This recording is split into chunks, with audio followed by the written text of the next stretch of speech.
morning, everybody. This is absolutely amazing to see everyone here this morning. Welcome to Wisdom. Welcome to week 2 officially on Wisdom. We've got a couple of more people joining today. So if you see my eyes not on your screen or dedicated to your screen, I really do apologize for that. We've got multiple channels where we offer wisdom. Well, not that we offer it. It's a discussion point of view that we're doing at the end of the day. This is for entrepreneurs. This is for you guys. We had week 2, week 1 on wisdom. We did the topic of diligence. That was the first discussion, was the topic of diligence. Today's topic is going to be the topic about communication, to do smart and wise, effective communication in your business and how to apply that. So I promise that I won't ever take more of 30 minutes of your time. So at 6 a.m. if I ever concluded to my point, you're more than welcome to go on to your day. Remember afterwards, and if you missed any other episodes or series, you can find them on YouTube. You can also find them, it will be shared on our socials, on links like that. So where to find this? Ideally, we have 2 main networks where we condense everybody in. The first condensing point is on Zoom, which we run a multiple factor Zoom meeting where we group a couple of people in together. So there might be 1 or 2 or 3 people in your group. There might be 0 in your group, only you.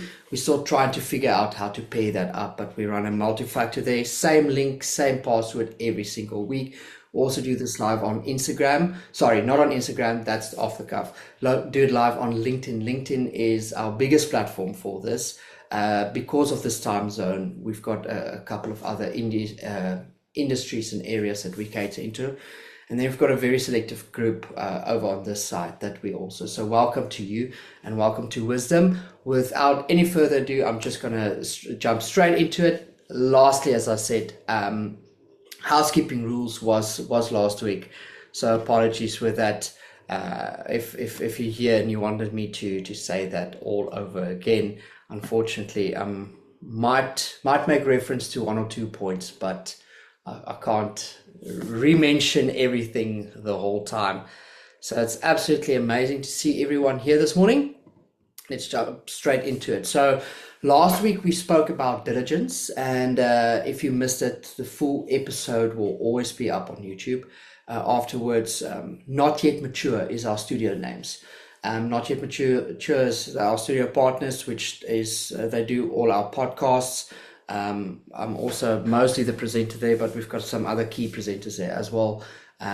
So that's our studio partner. You can just check out the name, especially on YouTube and all the podcast streaming platforms like Apple, Spotify, Google, everything like that. So that's where our podcast channels will be, Not Yet Mature. The links also do go up on our socials, but also in our email blast. So once you've joined this, and you're not receiving our email blast, we don't send out notifications. We send out a quick summary, a link to the video, and then just added material. So if you didn't get that, just message us, email us on all our socials, in the DMs. You can just write in the comments in the chats your email addresses. I'll make sure to send you that material so that you do get that freely. It's not a mailing list per se. It's simply, on this topic. So you can reach out to me at any point on WhatsApp, on LinkedIn, email. Those will be your 3 fastest options. I don't always check the other channels as much as frequently. So week 1, last week, was the intro, and we just discussed diligence. Week 2, this is today, or wisdom 2, however you want to see that. We're going to talk about communication. That's what we will be speaking about. Next week, I'm going to give you the 6 weeks so that you know this is, by the way, a 31-week course. Next week, we'll be talking about wisdom 3 will be about open to correction or reproach. Week 4 will be our month end. So every month end Tuesday, we open for Q&A discussion. So you're more than welcome to journal in questions in your journal, reach that out to us, and that's what we'll be discussing there. It's best to keep notes to test these type of things in your business, so that when we get together, you can actually say, listen here, it's not just a hypothetical question. I've tested this in my business. Because at the end of the day, why wisdom, why the entrepreneur, said it before, is we really feel and see that God's got a massive calling for the entrepreneur, calling and a purpose to create. And we want to amplify and speak into that calling at the end of the day. And wisdom is, I mean, Solomon was the richest guy who's ever lived. He owned multiple factories, multiple mines, multiple everything. And it was a result of his wisdom and knowledge that he applied in getting all of that. And we see that he lost all of that because he removed the wisdom. And that wisdom is still very much relevant today still. I'm just going to quickly just do a quick check here. There's no errors coming out on any side, so I'm just going to continue. Okay, great. Then week 5, we'll be talking about how to applied mentorship and teaching, how to seek mentors in your life, in your business, and in your career, and how to apply that mentorship in teaching at the end of the day. These 5 weeks we see, the first 5 weeks we see as the foundational phase to wisdom. And after that, we'll really be looking at, or week 6 will be the start of habits and habit formation and how we take this and we build it into the practical side. Okay, so by now you should be doing something. And this something is, remember that this series does expect something from you back in return. And what is that the series expects from you? Well, first of all is, you as a founder, you as an entrepreneur, you as a business professional, you should be journaling, okay? The series expects you to journal. More on that in the newsletter, more on that in the first episode, okay? The second thing that the series is definitely expecting of you is the fact that you should be reading 1 proverb a day. So if you started that with as a challenge last week, you would be 7 proverbs in now, because we're 7 days later, or 6 proverbs in. Or maybe you said, okay, now I'm going to catch up, or not going to catch up, just going to stick to the days of the week, like days of the month. So if it's the 3rd of Feb, I'm going to read Proverbs 3, 4. So you should be at, what's it today? You should be at number 10 this morning if you started this morning with that. Okay, and then what you also should be doing is you should be auditing your Proverbs and auditing the applicability to, for example, to see the relevance in your teamwork, in your business, in your marriage, and just how to apply that. And then you should be starting to explore your morning routine habits, or at least notice them. Every entrepreneur should be in control of the start to the tone of their day.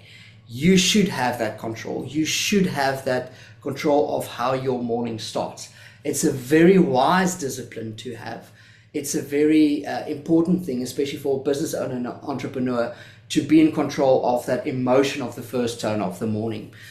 This will teach you one of my favorite lessons of all time, and that lesson is, I am better because I did or attempted something, because I actually went and did it, not because of the outcome. Okay, and that's why this habit of morning routine is super important, and you need to be very mindful of that. But as I said, the scopes and the practicality of the habits are only going to be week 6, but we are telling you, be mindful of this. Like it's with SARS, you know when year end is coming, it's coming, and we're telling you beforehand to prep well for that. Okay, so that's exactly what that example is for. So if you're brand new here or missed last week, welcome. The best advice finally to get caught up due to our 30 minutes time is hop onto YouTube, watch episode 1, reach out to us for the email that followed, and listen today. Boom, you're all caught up. Okay, so today's discussion is all about communication. I'm going to put my watch, there we go. So Solomon's entire backdrop of Proverbs was built on effective communication. Communication from what we know as working professionals and entrepreneurs, and especially those married, are not only and not always verbal communication, right? It includes verbal, it includes non-verbal, it includes emotional, it includes actual both listening and speaking at the same time. If you Google the foundation of the word listen, which forms a vital part of communication, It says this, I'm just going to read here from Google. The original Hebrew word for listening or hearing is shama, which appears frequently in the Hebrew Bible, most notably in Deuteronomy 6:4, the prayer, the Shema. It means, listen to this, for more than just audio detection. It implies paying close attention, understanding, and responding with action or obedience.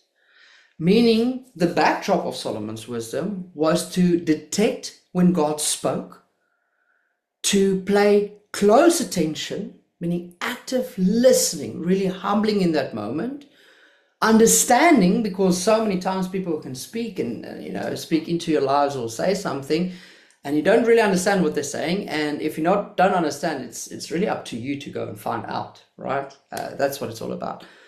And then, yes, the important part of listening in the intended word is to respond with action and obedience.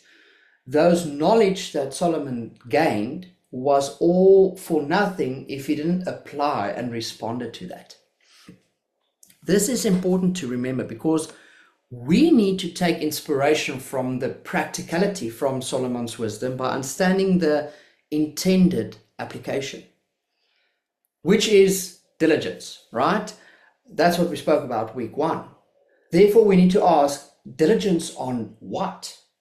Diligence on the structure before the narrative. Okay. The structure was this, that Proverbs was a book, an instruction manual, but it was also a journal.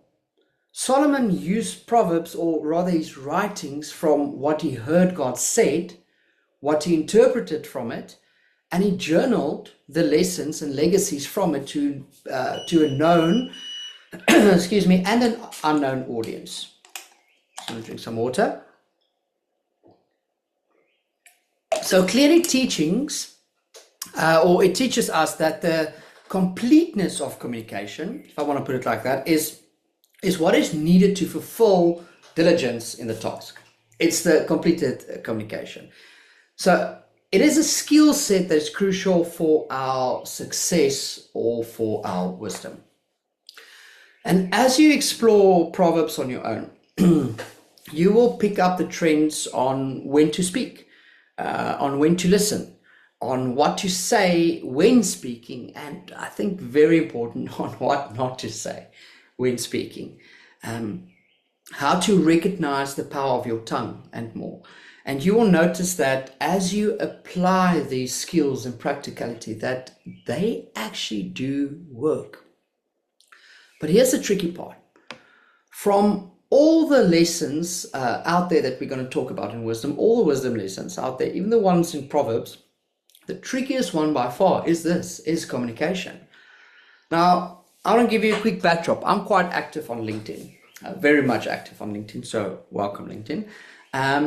And I'm average on other platforms, right? I don't see myself as an influencer. I'm definitely not an influencer. It's not, I just don't see myself. But I understand I am in the game to an extent of content creation. My content is creating learning opportunities and knowledge out there for entrepreneurs and startups, especially those that don't have access to it. Because we've all got access to the Stephen Bartlett's and everyone like that. But sometimes that knowledge, that wisdom and everything is a bit above overboard. Also, I don't see as much relevant faith-driven content out there, and entrepreneurship 100% is a God calling. Whether you believe it yet or not, I'm going to explore and prove that for you in this series. Okay, trust me on that. Okay, so on a daily basis, I get about 15 to 30, this is every single day, requests for proposals to assist in what? Public speaking. Now, that is a skill that I learned and explored on my own. In the newsletter, I'll give you some backdrops on that. But here's an interesting thing. Got no formal training on public speaking. I am not an accredited coach, mentor, teacher of public speaking. Nothing. I struggle sometimes a lot. I babble a lot. I stutter. I lose track. I lose points. I'm just a human. I get comfortable in this space. I don't mind the space, but I'm definitely not that person that can stand on stages and teach people to become a public speaker. So I've never been accredited on this, right? But here's the behind the scenes. Because of AI and our approach with AI, we collectively, we lost the skill of communication. We lost this valuable skill that is needed to apply the backdrop of Proverbs, right? We don't read, we don't write, we don't even express our emotions or our concerns or our feelings anymore, right? We prompt ChatGPT to do that for us. We give them the prompt and say this to my friend, say this to my spouse, say this in an email, say this in a friendly way, say this in an angry way. We tell them to take over that emotion.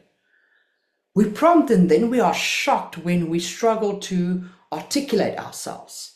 We're shocked when we struggle to articulate ourselves in a market where all that sets us apart from AI and technology is, as a service to our customers, is the relational connection part, or the ability to connect and to communicate.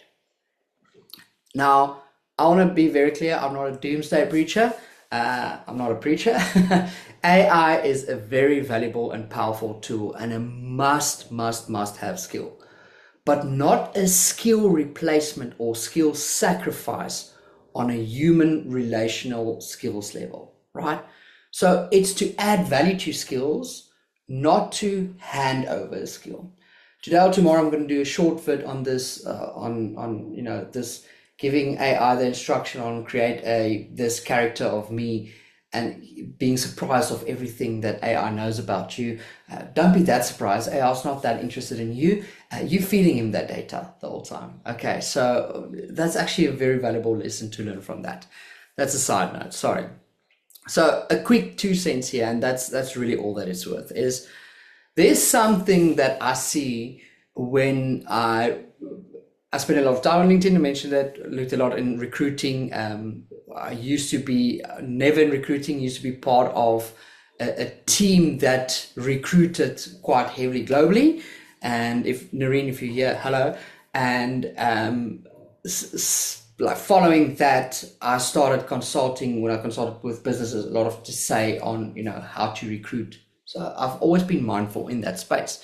So something that I've noticed now is there's something called I call it a recruitment hypocrisy, and this is the recruitment hypocrisy that I'm talking about. I don't understand why companies, especially like frontline managers, HR and things like that, are surprised when they hired someone whose email, CV, communications were perfectly addressed, perfectly structured, perfectly everything. That person in the company loses their toys in a cot in front of a customer, and when they speak, they're just a complete opposite. Now companies are shocked. They're like, wow, don't you have your emotions in control? I'm like, no, Karen. When you recruited this person, you looked at the ChatGPT message and you were applauding them for their beautiful English and grammar and structure, and you didn't hop on over to Facebook 3 years ago and notice that they never speak like that. Okay, so there's so many things that people look in. I'm diligently, purposefully not using ChatGPT for my writings. Okay, they can give me guidance on the structure, but for my writings, I want there to be flaws. You saw my newsletter. There's grammar issues. I want that to be authentically me. On the same point is, in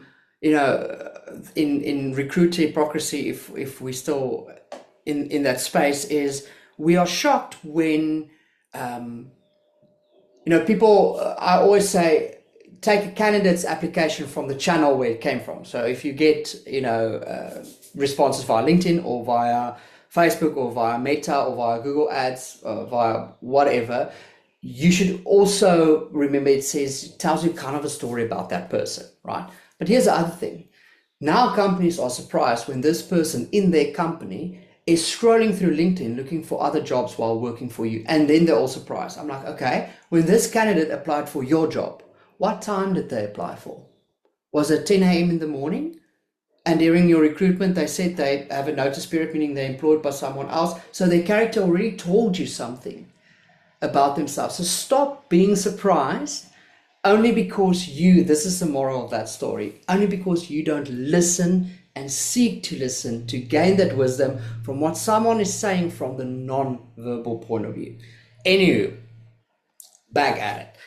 Naturally, as an entrepreneur, I immediately jumped to the occasion and I did create a course on now offering on LinkedIn for communication. So Solomon's, I'm only a human and I'm only an entrepreneur. I'm going to take on every single opportunity that's coming my way. That's one thing you'll learn from me. So Solomon's communication theme is simple. It's the ability to hear, to discern, to write for an intended audience, and that should teach us a lot. Okay.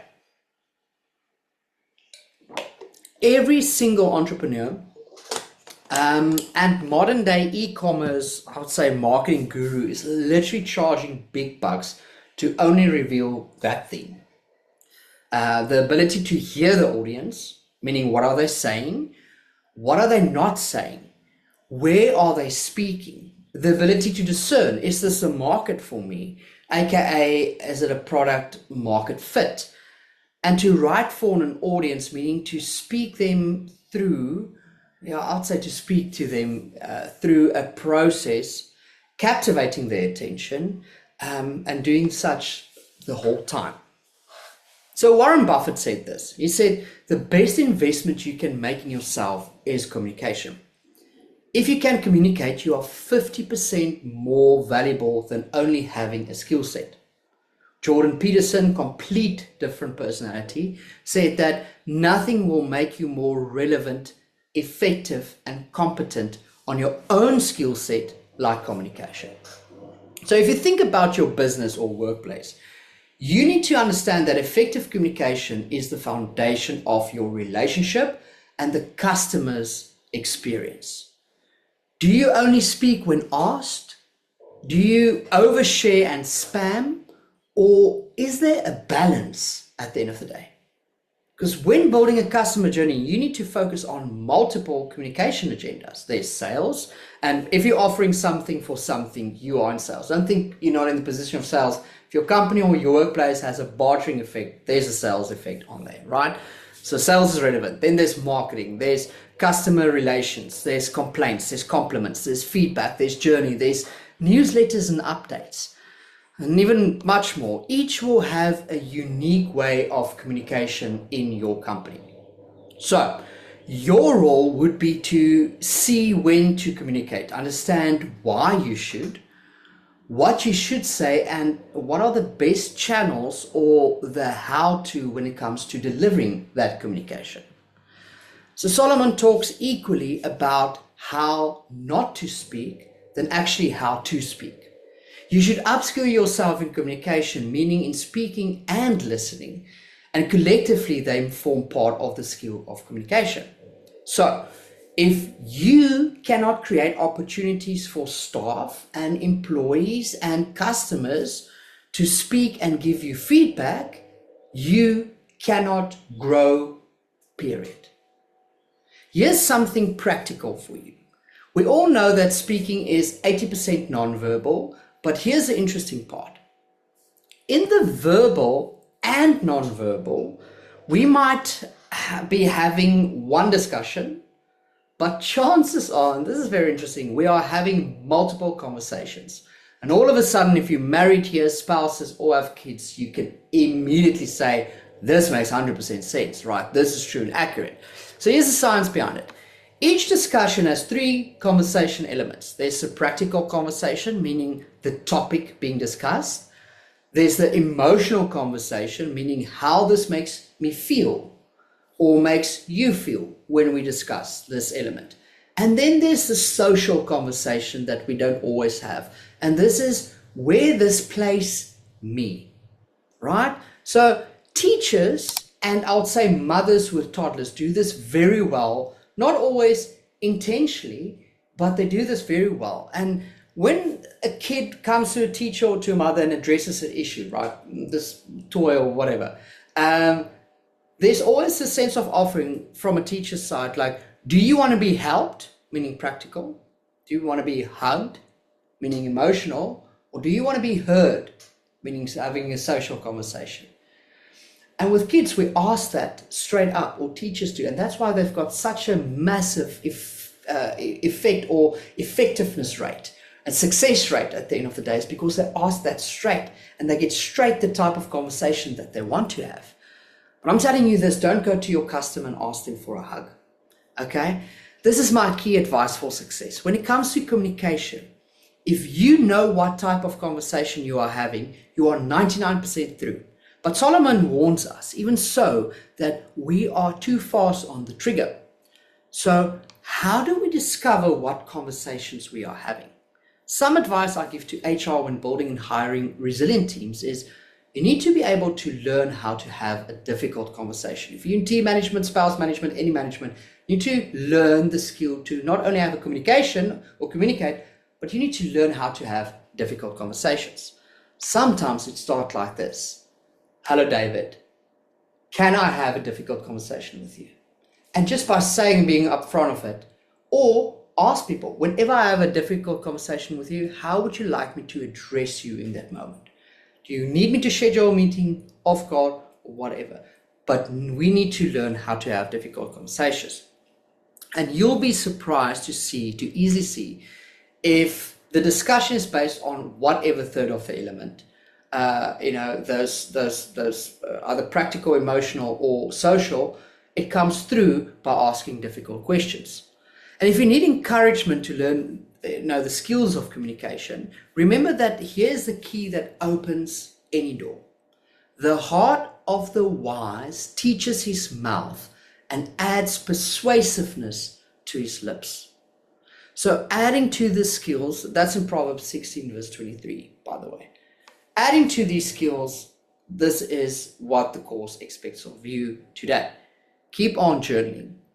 Keep on writing. Writing is a vital part of communication to stimulate and trigger that mind. It's super important for a founder, for an entrepreneur, for a business person to actually write. Not iPad type, not prep on that, to actually go and write. You are adding value to that entire skill set that is needed to apply wisdom at the end of the day. Reflect. Go through communication bottlenecks and errors with your spouse, colleagues, teams, kids, clients, everything. Go and think about the past week. What conversations you had, easy and difficult ones, cohort them. How did they turn out? What was difficult? What was easy about them?